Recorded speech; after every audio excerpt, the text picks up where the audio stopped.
Okay, let's look at section 10.5 continued. All right, let's look at the following theorem. All right, so it says that B is a subset, it's a proper subset of A. All right, and also there is injective function from the bigger set to a smaller set, its subset.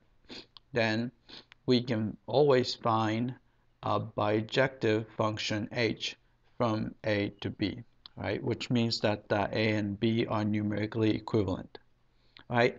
So let's prove that. All right, first we write down the givens. So first one is B is a proper subset of A, right? That's given, right? So we got that.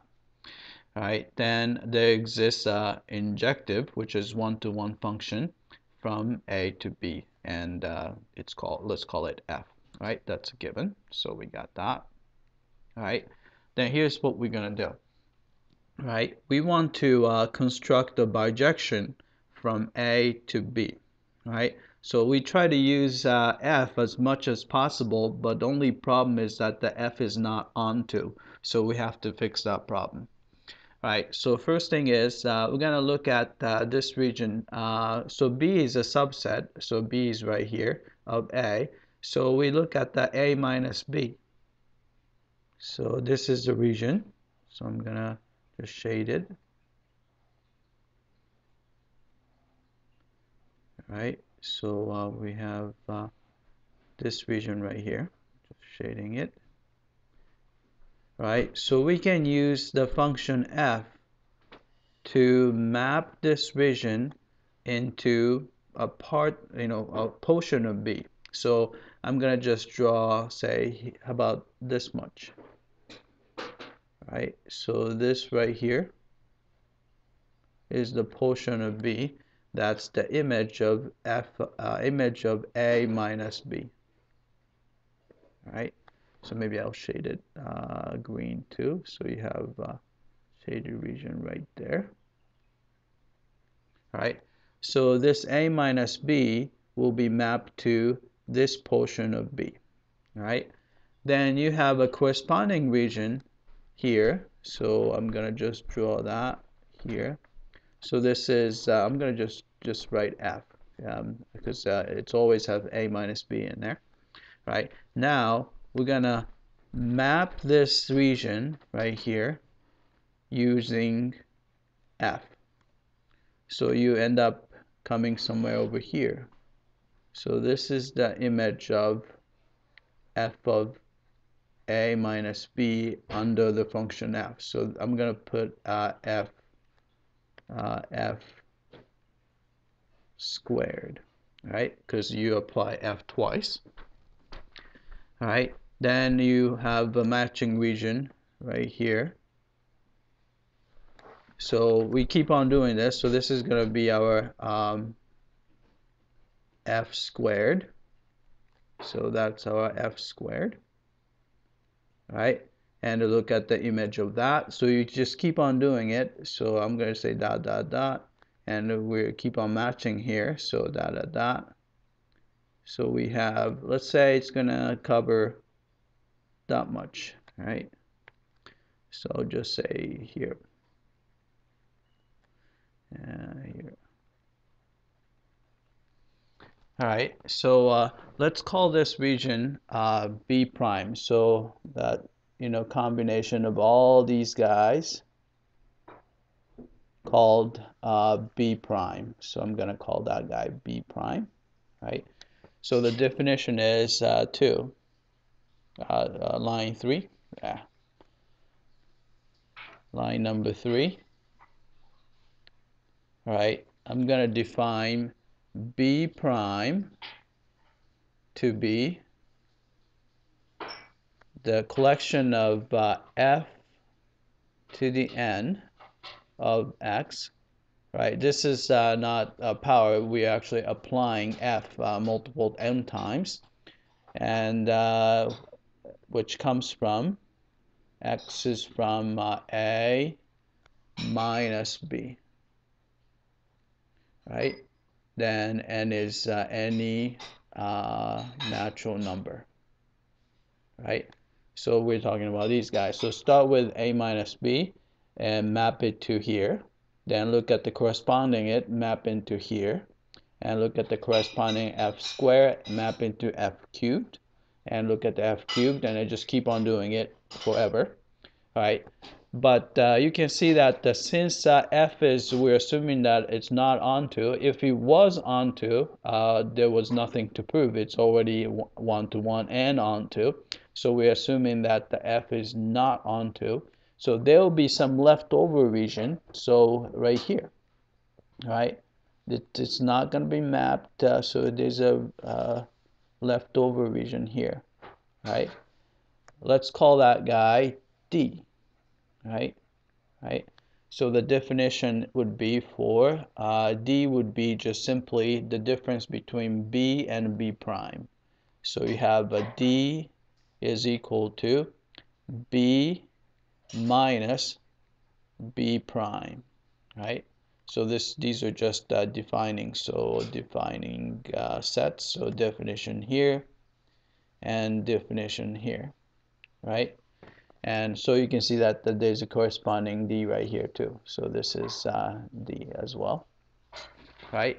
And another definition of set is, right, so you have D, and the rest of that in A would be, so I'm going to call it C, right? Set C is just A minus D, right?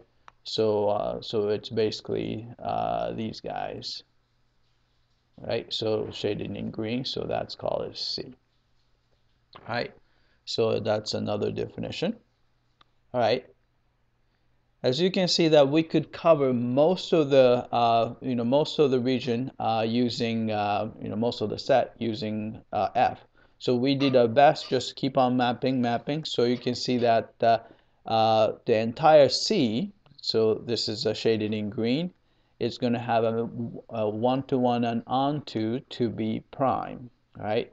So you can see that there's going to be bijection, which is coming from F. So this is just a restriction of F to C, right? So this guy is one-to-one and onto. Maybe I'll write that one-to-one and onto, right? Because we kind of cut off the parts of B such that it's not hit by F, right? Then, but what's left is just D here. So all you have to do is we can just map D to itself. And we have a convenient map for that. That's identity mapping. So you have identity map I on D, right? And we know that this is, of course, a one-to-one and onto, right? So we can combining these two functions or bijections to create a bijection from A to B. So let's do that. So define a function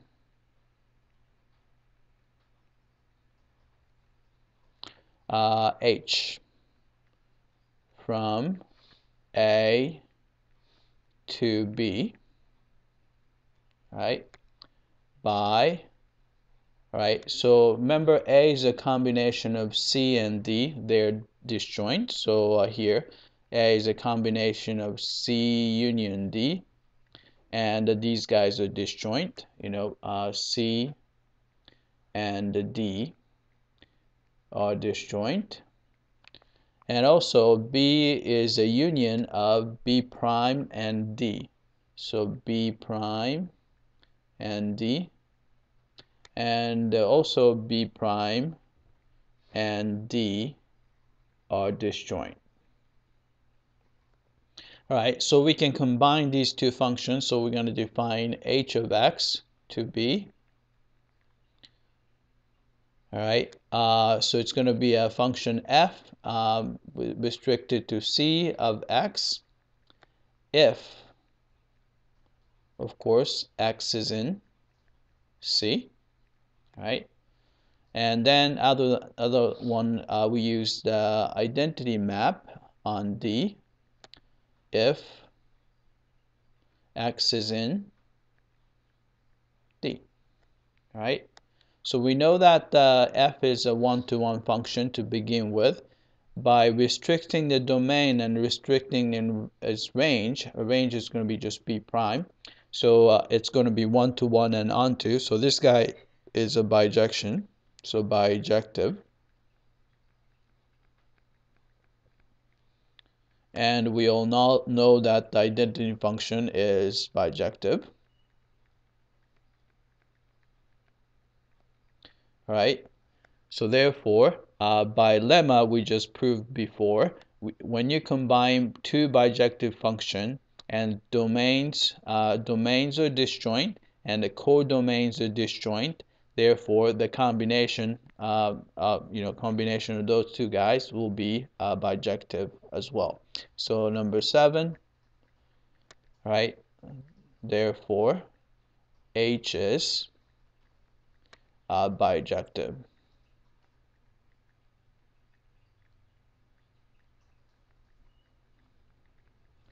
Right? This is supported by the lemma we proved. Right? This was just the definition of the function h. Right? So this will prove that, so we could come up with the bijection from entire A to entire B by combining the restriction of f and the identity function on D. All right? That's it. I hope that this was clear.